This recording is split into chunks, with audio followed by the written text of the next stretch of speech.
오늘 하나님께서 우리에게 허락해 주신 말씀은 느헤미야 1장 1절에서 11절까지 말씀입니다. 느헤미야 1장 1절에서 11절까지 말씀입니다. 하가랴의 아들 느헤미야의 말이라. 아닥사스다 왕 제20년 기스월에 내가 수산궁에 있는데 내 형제들 가운데 하나인 하나니아가 두어 사람과 함께 유대에서 내게 이르기로 내가 그 사로잡힘을 면하고 남아있는 유대와 예루살렘 사람들의 형편을 들은즉 그들이 내게 이르되 사로잡힘을 면하고 남아있는 자들이 그 지방 거기서 큰 환난을 당하고 능욕을 받으며 예루살렘은 성은 허물어지고 성문은 불탔다 하는지라. 내가 이 말을 듣고 앉아 울고 수일 동안 슬퍼하며 하늘의 하나님 앞에 금식하며 기도하여 영대한 여호와 크고 두려우신 하나님이여 주를 사랑하고 주의 계명을 지키는 자에게는 언약을 지키시며 긍휼을 베푸시는 주여 간구하였나이다. 이제 주의 종인 이스라엘 자손을 위하여 주야로 기도하오며 우리 이스라엘 자손이 주께 범한 죄를 자복하오니 주는 귀를 기울이시며 눈을 여시사 종의 기도를 들으시소서. 나와 내 아버지의 집이 범죄하여 주를 향하여 크게 악을 행하여 주께서 주의 종 모세에게 명령하신 계명과 율례와 규례를 지키지 아니하였나이다. 예측에 주께서 주의 종 모세에게 명하여 이르시되 만일 내가 범죄하면 여러 나라 가운데서 흩을 것이요 만일 내게로 돌아와 내 계명을 지켜 행하면 너희 쫓긴 자가 하늘 끝에 있을지라도 내가 거기서부터 그들을 모아 내 이름을 두르고 택한 곳에 들어오게 하리라 하신 말씀을 이제 청컨대 기억하옵소서. 이들은 주의 일찍이 큰 권능과 강한 손으로 구속하여 주의 종들이요 주의 백성이니이다. 주의 구하오니 귀를 기울이사 종의 기도와 주의 이름을 경외하기를 기뻐하는 종들의 기도를 들으시고 오늘 종이 형통하여 이 사람들 앞에서 은혜를 입게 하옵소서 하였나니 그때 내가 술가는이 되었는지라. 아멘. 이 말씀은 워낙 유명하기 때문에 제가 특별히 배경을 여러분에게 자세히 설명하지 않아도 될 겁니다. 느헤미야는 완전히 망한 유다의 새로 유다를 일으키는 인물 중에 한 사람입니다. 그런데 이 느헤미야는 원래 어디 있었는가 하면 수산궁이라는 곳에 있었습니다. 이 수산궁은 그때 당시 그 세계에서 가장 큰 제국이었던 곳에 중요한 수도 중에 하나였습니다. 그 제국이 수도가 여러 군데 있었는데 이 수산궁은 겨울에 머물게 되는 황제의 궁이었습니다. 근데 거기 있으면서 수산궁에 있었다는 것은 이 사람의 신분이 아마 처음부터 그렇게 낮은 사람은 아니었을 겁니다. 그런데 수산궁에 있지만 그가 정확하게 어떤 역할을 하는지 이것은 제일 마지막 절에 드러났습니다. 느헤미야가 수산궁에 있는 동안에 그곳에서 자기에게 들렸던 소식은 자기가 알고 있었던 자기 조상의 고향 유대가 완전히 해파돼서 더 이상 사람들이 살 수 없을 만큼 큰 고통에 쌓여 있다는 것이었습니다. 그리고 이 사실을 알았을 때 그것에 대한 반응을 느헤미야 입장에서는 자세히 설명했습니다. 느헤미야 일장에 나타나는 이 느헤미야의 모습은 소식을 듣고 난 후에 반응의 모습입니다. 그는 무엇부터 했는가 하면 하나님께 무릎을 꿇고 기도하기 시작했습니다. 자기 민족이 망하고 70년이 다 돼가는 그 시점에서 이제 돌아가야 될 그곳이 얼마나 회파됐는지를 알게 됐습니다. 3절에 이렇게 되어 있습니다. 그들이 이르되 사로잡힘을 면하고 남아있는 자들이 그 지방 거기서 큰 환난을 당하고 능욕을 받으며 예루살렘 성은 허물어지고 성문은 불탔다 하는지라. 이것이 느헤미야가 들었던 조상들의 고향 모습입니다. 그 말을 들은 느헤미야의 반응은 4절에 나타납니다. 이 말을 듣고 앉아서 울고 수일 동안 슬퍼하며 하늘의 하나님 앞에 금식하며 기도하여. 문제 앞에서 반응하는 방법은 여러 가지가 있습니다. 문제가 우리 앞에 드러났을 때 그 문제를 어떻게 극복할 것인가. 우리는 다양한 방법으로 극복할 수 있는데요. 어떤 사람들은 그냥 잊어버립니다. 모르는 척 해버리는 겁니다. 또 어떤 사람들은 이것을 극복하기 위해서 온갖 수단과 방법을 다 만들어내기 시작하는 겁니다. 어떻게 하면 이 문제를 극복할 것인가? 극복하기 위해서는 누구의 도움이 필요한가? 또 극복하기 위해서 어떻게 이 문제를 회파해 나갈 것인가? 문제를 처리해 나갈 것인가? 그렇게 머리를 컵하게 쓰기 시작합니다. 거의 모든 사람들은 두 번째 경우입니다. 포기하는 사람들은 사실 잘 없습니다. 오히려 두 번째 경우, 이렇게 최선 내가 극복할 수 있는 방법을 만들어내어서 그것을 회파해 가려고 노력하는 것이 아마 거의 모든 사람들이 가지고 있는 특징일 것입니다. 그런데 느헤미야는 세 번째 방법을 썼습니다. 그는 하나님 앞에 금식하며 기도하기 시작했습니다. 자기에게 닥친, 그리고 자기 민족에게 닥친 이 엄청난 문제 앞에서 그가 할 수 있는 것은 기도였습니다. 여러분, 근데 이게 가장 좋은 방법입니다. 사랑하는 성도 여러분, 왜 기도가 가장 좋은 방법일까요? 이유가 있습니다. 이 온 우주 만물의 창조주이신 하나님께 의뢰하는 것입니다. 이것이 기도입니다. 여러분, 만약에 정말 지혜로운 사람이라면 그 지혜로운 머리로 하나님께 기도하게 될 것입니다. 지금 당장 내 눈앞에 있는 것밖에 보지 못하는 사람들은 지금 눈앞에 있는 것들을 이용해서 뭔가 회파해 나가고 싶을 것입니다. 그런데 정말로 지혜로운 사람은 창조주가 누구인지 아는 것입니다. 이 온 우주 만물의 주인이 누구인지 아는 것입니다. 그래서 그 주인 앞에 문제를 의뢰하는 것입니다. 이것이 기도입니다. 성도 여러분, 하나님은 정말 살아계시거든요. 그래서 정말로 하나님께서는 우리 가운데 길을 만드시는 분이십니다. 그래서 우리가 이 하나님 앞에 이 문제를 들고 나가서 기도할 수 있을 때 하나님께서 그 길을 열어가시는 겁니다. 오늘 우리가 읽었던 이 말씀에 그러면 느헤미야는 어떻게 기도합니까? 그는 기도를 할 때 5절에는 이렇게 기도하고 있습니다. 하늘의 하나님 여호와 크고 두려우신 하나님이여, 하나님의 존재가 어떤 분인지를 알고 있었던 겁니다. 하늘의 하나님 여호와, 크고 두려우신 여호와, 주를 사랑하고 주의 계명을 지키는 자에게 언약을 지키시며 긍휼을 베푸시는 주여 간구하나이다. 그런데 이 기도의 조건에 우리가 어떻게 기도할 때 나는 어떤 기도자입니다를 여기서 소개하고 있습니다. 그게 뭔가 하면 주를 사랑하고 주의 계명을 지키는 자에게 언약을 지키시며 긍휼을 베푸시는 주여 간구하나이다.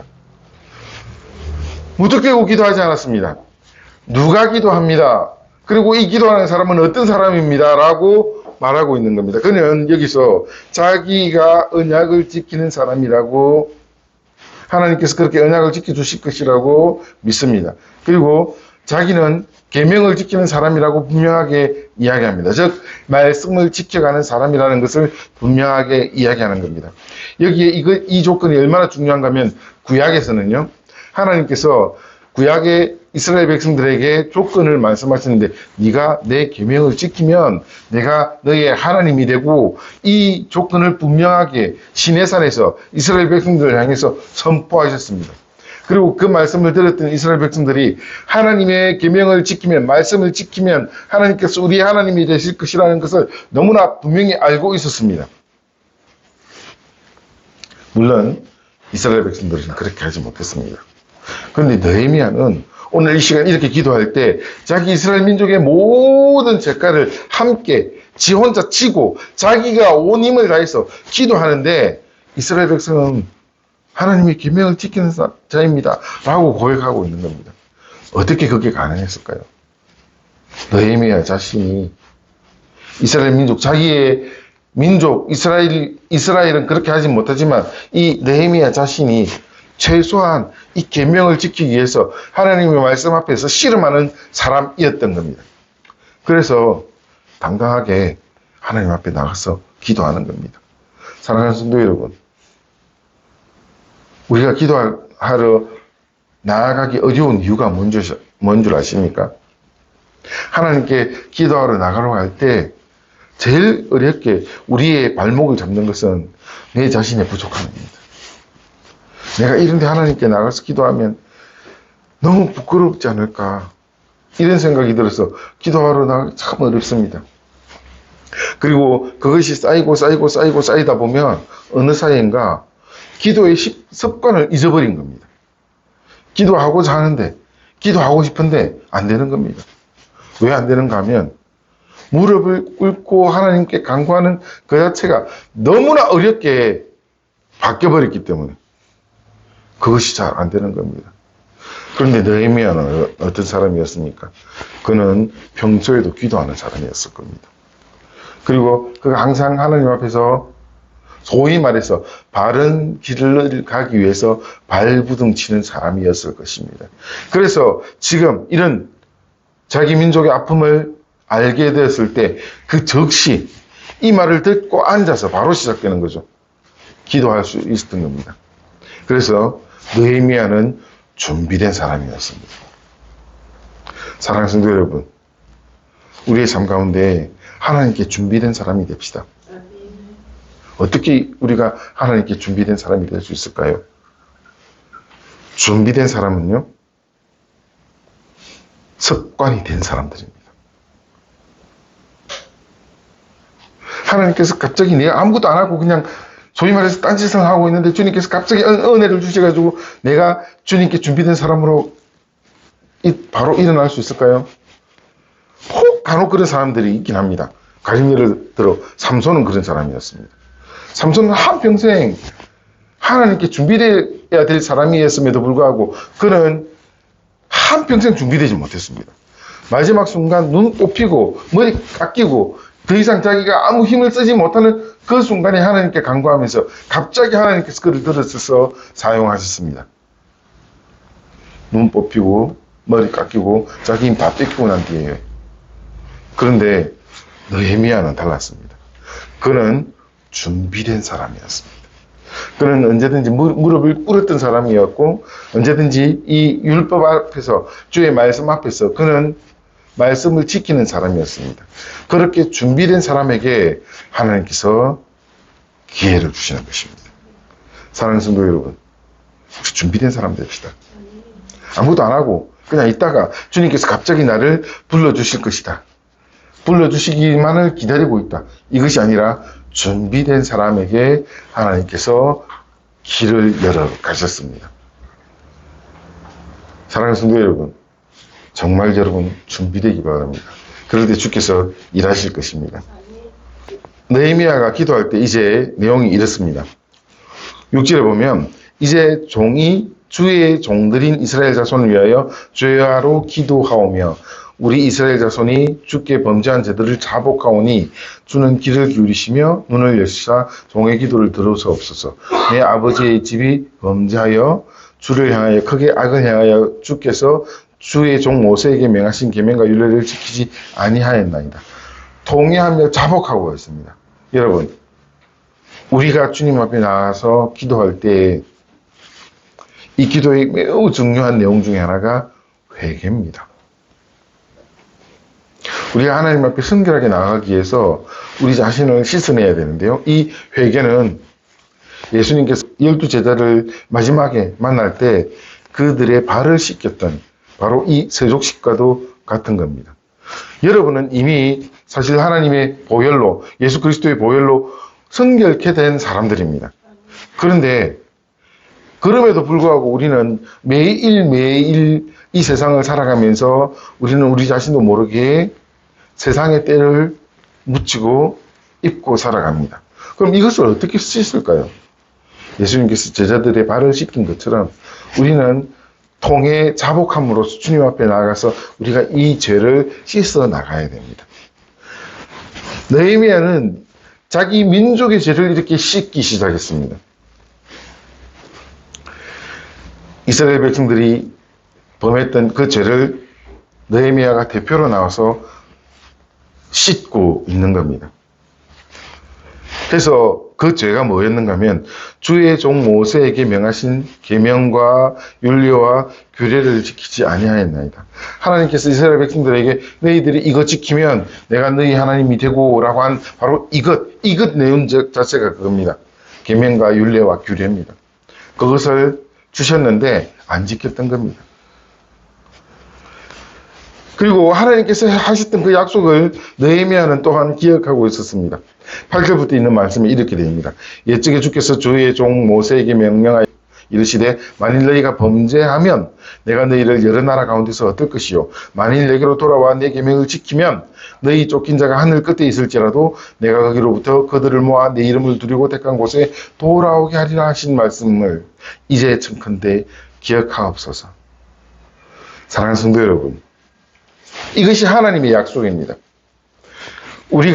우리 이 세상에 여러 가지 때를 입히고 우리가 스스로 더러워진 상태로 지금 이 세상을 살아가면서 또한 하나님께 나아오는 주께 나가서 기도하고 주님과 동행하는 이 습관마저도 잃어버리고 우리가 기도하지 못하는 삶을 살고 있을지라도 그렇게 하나님께 나아가지 못하는 것이 습관화되어 있을지라도 하나님께서 우리에게 언제든지 너희가 다시 돌아오면 언제든지 내가 너희를 다시 불러줄 것이다.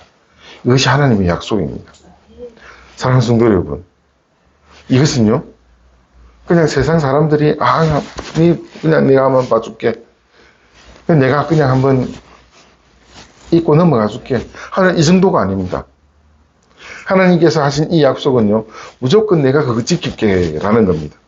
혹 우리가 실수하고 혹 우리의 잘못된 모습으로 하나님을 떠나 있을지라도 언제든지 회개하고 돌아오면 주님께서는 무조건 받아주시겠다고 하신 약속입니다. 이것이 바로 느헤미야의 기도에 나타난 하나님의 모습입니다. 그리고 느헤미야는 그 약속에 입각해서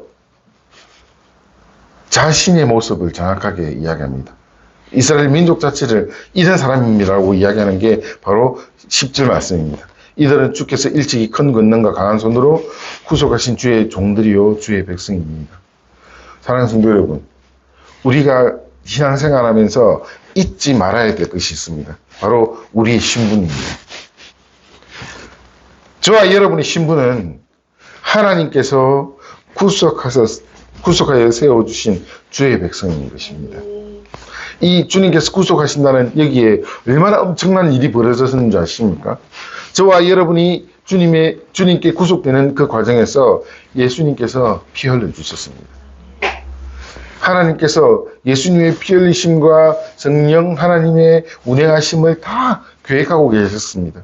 그리고 성령 하나님께서 우리가 구속된 그 이후로 주님의 보혈로 새롭게 구속된 그 이후로 절대 우리를 떠나지 않으시고 끝까지 지키시면서 함께 하시고 우리의 삶을 인도해 주십니다.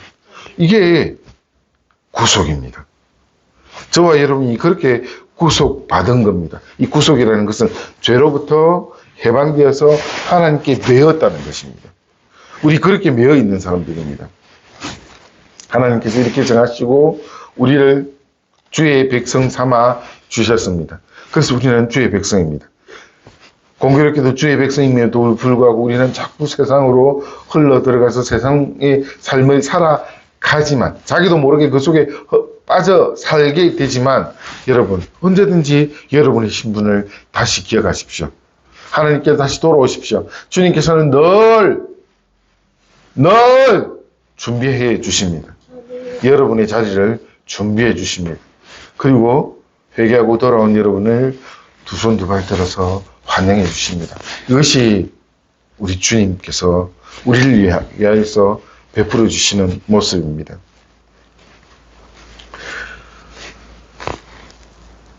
느헤미야가 기도했던 핵심은 11절에 있습니다. 거기에 자기의 소망을 담았습니다. 주여 구하오니 귀를 기울이사 종의 기도와 주의 이름을 경외하기를 기뻐하는 종들의 기도를 들으시고 오늘 종이 형통하여 이 사람들 앞에서 은혜를 잊게 하옵소서 하였더니 그때 내가 왕의 술관원이 되었느니라. 느헤미야가 간절히 원했던 것은 무엇인가 하면 오늘 종이 형통하여 이 사람들 앞에서 은혜를 입게 하옵소서. 느헤미야가, 여러분 이것 좀 기억하시기 바랍니다.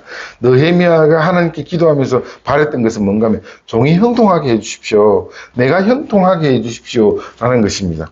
근데 여러분, 느헤미야가 바랬던 이 형통이 자기 혼자 잘 먹고 잘 살기 위해서 형통을 구했을까요? 그건 아닙니다.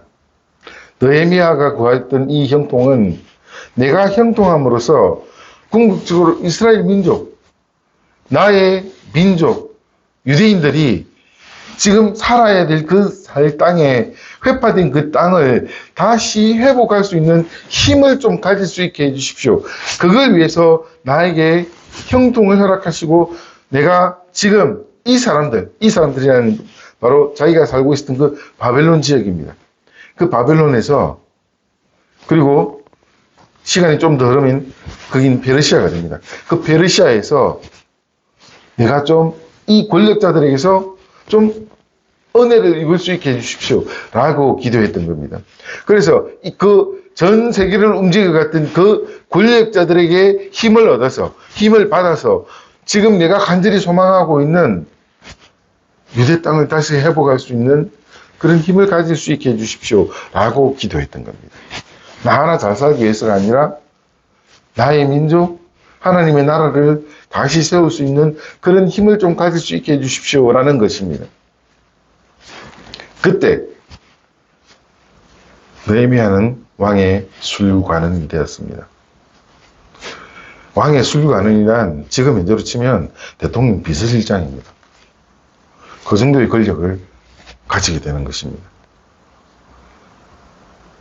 당시는 왕에게 진상되는 음식물은 가장 최측근, 가장 믿을 수 있는 사람에게 맡깁니다. 검사해서 왕이 먹어도 안전할 수 있는지 확인하고 보낼 수 있도록 술과 관련된 모든 문제를 관장하는 장이 되었다는 것입니다. 그렇게 함으로 이제 느헤미야가 기도하던 그 내용이 이루어졌습니다. 오늘 종이 형통하여 이 사람들 앞에서 은혜를 입게 하옵소서. 그 엄청난 권력을 얻을 수 있도록 하나님께서 예비해 주신 것입니다. 여러분 이미 잘 알고 있습니다. 느헤미야가 그 뒤에 어떤 일을 했는지, 이스라엘 민족을 이끌고 유대 땅에 다시 돌아가는 유대인들의 회복을 이끌어내는 사람이 되었습니다. 그리고 성전을 세우고 다시 한번 예배가 시작되게 하는데 기초를 낳아줬던 사람입니다. 사랑하는 성도 여러분, 우리가 하나님께 사시는 일에 우리의 채널이 맞춰지면 하나님께서는 거기에서부터 우리에게 축복하십니다. 하나님의 채널을 맞출 수 있는 여러분 되기 바랍니다. 하나님의 채널을 맞추는 것은 하나님께서 원하시는 것이 무엇인가를 찾아서 하나님께서 원하시는 방법으로 간구하는 것입니다. 물론 이걸 가지고 공식을 맞춰서 그렇게 하는 것은 아닙니다. 하나님께서 원하시는 것을 맞춘다는 것은 여러분, 아마 여러분도 인생을 살아가면서 느끼실 것입니다. 내 원하는 것이 아니라 상대방이 원하는 것이 무엇인 것을 알려면 가장 중요한 게 뭘까요? 상대방의 심정을 헤아릴 수 있어야 됩니다. 상대방의 마음이 무엇인지 알아야 됩니다. 그런데 참 많은 사람들이 정말 어리석게도 상대방의 마음을 무시하고 내가 원하는 거, 나 이거니까 이거 해달라고 이렇게 요구하기가 쉽습니다. 그런데 여러분, 만약에 여러분 주변에서 같이 함께 어울리는 사람 앞에서 자기의 원하는 것만 요구하고 자기의 생각만 드러내어서 상대방을 설득할 수 있습니까? 인생을 살아가면서 사람과의 관계에서도 이거는 불가능합니다. 하물며 하나님 앞에서요. 하나님의 소망이 뭔지, 하나님께서 나를 향하여서 원하시는 바가 뭔지 그걸 알아가려고 노력해야 됩니다. 그것이 느헤미야가 지금 기도했던 이 내용들입니다. 하나님께서 우리에게 어떻게 우리를 불러주셨는가? 하나님께서 우리에게 요구하시는 것이 뭐였는가? 그런데 우리가 무엇을 못했는가? 그런데 하나님께서 못했을 때 우리에게 어떻게 하실 것이라고 했는가? 그 하셨던, 우리에게 징벌하시는 그 내용에서 우리에게 이것을, 징벌을 다시 바꿀 수 있는 내용은 무엇인가? 이런 내용을 자세하게 설명하고 있습니다. 그리고 궁극적으로 하나님께 채널이 맞춰졌을 때 하나님께서 우리에게 어떻게 해주실 것인가? 너희는 내 백성이 되고. 바로 여기에 초점이 맞춰져 있는 그 내용입니다. 사랑하는 성도 여러분. 여러분은, 저와 여러분은 하나님께서 택하신 백성입니다. 그 하나님께서 택하실 때 하나님께서는 조건을 두셨습니다. 그 조건이 뭔지 아십니까? 너희는 내 백성이 되고 옵니다. 사랑하는 성도 여러분, 여러분 한 사람 한 사람을 하나님께서는 자기의 친백성으로 삼아주셨습니다. 그리고 그 친백성에게 하나님께서 요구하시는 것이 있습니다. 내 백성답게 살아라. 우리는 이 백성답게 살아야 될 부분을 좀 많이 망각합니다. 그거 말고 하나님 살아야 되는 건 나중에 혹시 필요하면 할게요. 지금 말고요. 지금 당장 필요한 건 나에게 이건데요. 내가 필요한 이것을 주님 것 좀 채워주십시오. 내가 주의 백성 아닙니까? 그러니까 내 것 좀 채워주십시오. 우리는 이렇게 주님 앞에 나아가기가 너무나 쉽습니다. 그런데 여러분, 이 느헤미야 1장에 있는 말씀 속에 느헤미야가 어떻게 기도했는지를 살펴보십시오. 그는 자기가 요구해야 될 것을 가장 뒤에 두었습니다. 그리고 회개부터 시작해서 하나님께서 우리에게 어떤 조건으로 우리를 이렇게 만들어 주셨는가 쭉 이야기하면서 결국 우리가 하나님께서 말씀하신 대로 살지 못했습니다. 단 하나님께서 자기의 친백성을 어떤 상황에서도 회개하면 다시 불러주신다고 하지 않았습니까? 그래서 그 말씀대로 우리 이제 회개합니다. 내가 특히 이 느헤미야는 내가 우리 민족을 대표해서 회개의 자리에 섭니다. 하나님 그래서 다시 회복시켜 주십시오. 근데 회복의 방법은 요겁니다. 지금 내가 스스로 힘을 가질 수 없지만 나의 주변에 이 힘을 가진 사람들에게 내가 좀 은혜를 받게 해 주십시오. 그 기도가 그대로 이루어진 것입니다. 이게 하나님께 채널을 맞추는 겁니다. 이 채널이 맞춰진 사람들에게 하나님은요, 하늘의 수도꼭지를 열어서 차고 넘치게 채워주십니다. 이게 방법입니다. 여러분, 이 방법을 여러분 삶에 적용하면서 찾아보십시오. 그때부터 하나님께서 하늘의 수도꼭지를 열어서 차고 넘치도록 채워주실 것입니다. 기도하겠습니다.